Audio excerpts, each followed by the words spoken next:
விநாயகன் 227, மாண்புமிகு உறுப்பினர் முனைவர் பால் மனோஜ் பாண்டியன், மாண்புமிகு இந்து சமய மற்றும் அறநிலையத்துறை அமைச்சர் அவர்கள். மாண்புமிகு பேரவைத் தலைவர் அவர்களே, தோரண முருகர் திருக்கோயில் என்பது சித்தர்கள் வழிபாடு மேற்கொண்ட திருக்கோயிலாகும்.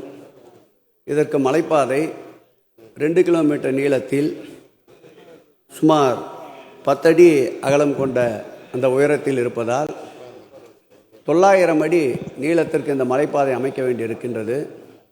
ரூபாய் 2 கோடி அதற்கு மதிப்பீடு தயார் செய்யப்பட்டிருக்கின்றது. திருக்கோயில் நிதி வசதி இல்லை, உபயதார் நிதியை எதிர்நோக்கி இருக்கின்றோம். அது இயலாத பட்சத்தில் ஆணையர் பொதுநல நிதியிலிருந்து அதற்குண்டான நிதியை பெற்றுத்தந்து அந்த பணிகளை நிச்சயம் ஒரு 3 மாத காலத்திற்குள் மேற்கொள்வோம் என்ற உறுதியை பேரவைத் தலைவர் வாயிலாக உறுப்பினருக்கு தெரிவித்துக் கொள்கிறேன். மாண்புமிகு பேரவைத் தலைவர் அவர்களே,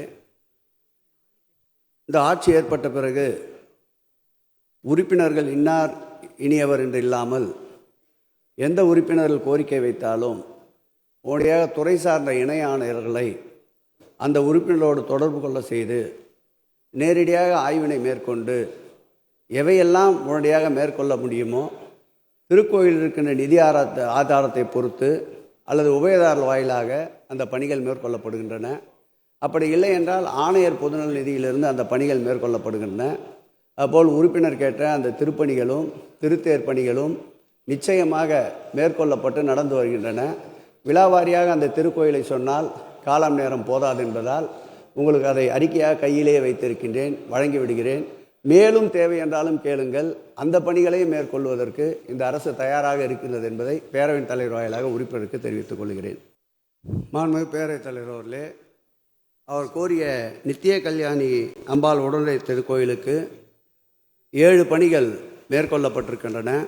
அதில் அவர் கேட்ட அந்த குடிநீர் தொட்டியானது 10,000 லிட்டர் கொண்ட அளவு குடிநீர் தொட்டி, அந்த பணியும் இந்த 7 பணியிலே அடங்கும்.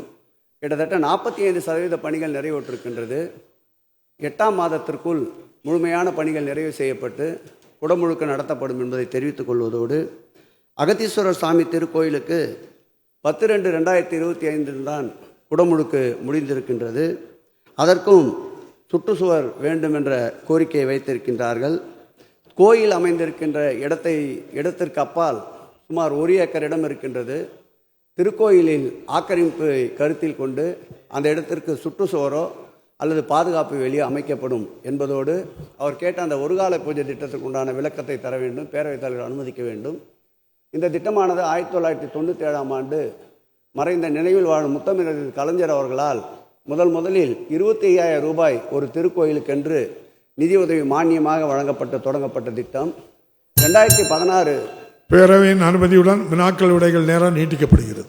2016-17ஆம் ஆண்டில் அன்றைய ஆட்சியில் இருந்த முதலமைச்சர் அவர்களால் 1 லட்சம் ரூபாய் என்று அதற்கு நிதியுதவி உயர்த்தப்பட்டது.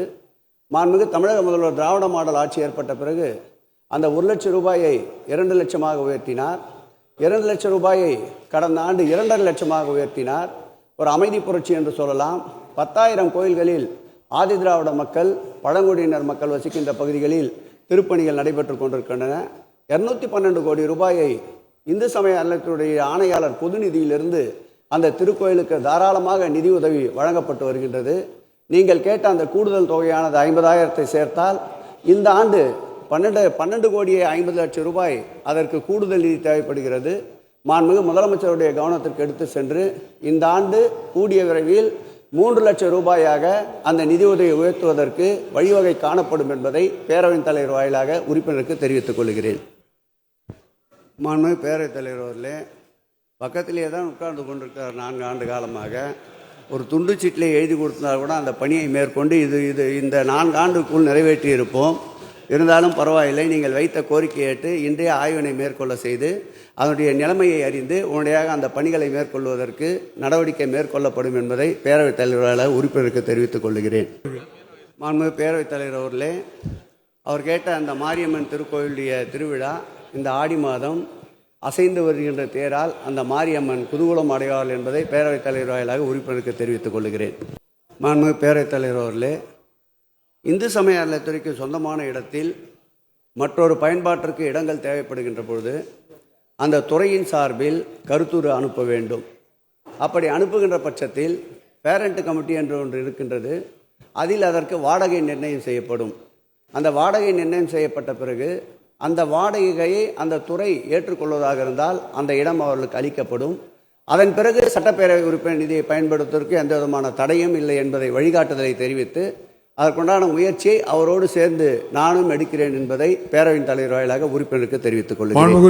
மாண்புமிகு பேரவைத் தலைவர் அவர்களே, அவர் கேட்ட கொழுந்தீஸ்வரர் திருக்கோயிலுக்கு ஏற்கனவே திருத்தேர் இருந்து பழுதடைந்திருந்தால் உடனடியாக மராமத்து பணிகள் மேற்கொள்ளப்படும். அப்படி இல்லை என்றால் புது தேர் கேட்கின்ற பட்சத்தில் அந்த தேர் சுற்றி வருகின்ற பாதைகளுடைய தன்மையை அறிந்து எந்த வகையில் அங்கே தேரை ஏற்பாடு செய்து தர முடியுமோ அந்த வகையில் அவர் கோரிக்கை நிறைவேற்றப்படும் என்பதை மாண்புமிகு பேரவையின் தலைவர் வாயிலாக உறுப்பினருக்கு தெரிவித்துக் கொள்கிறேன்.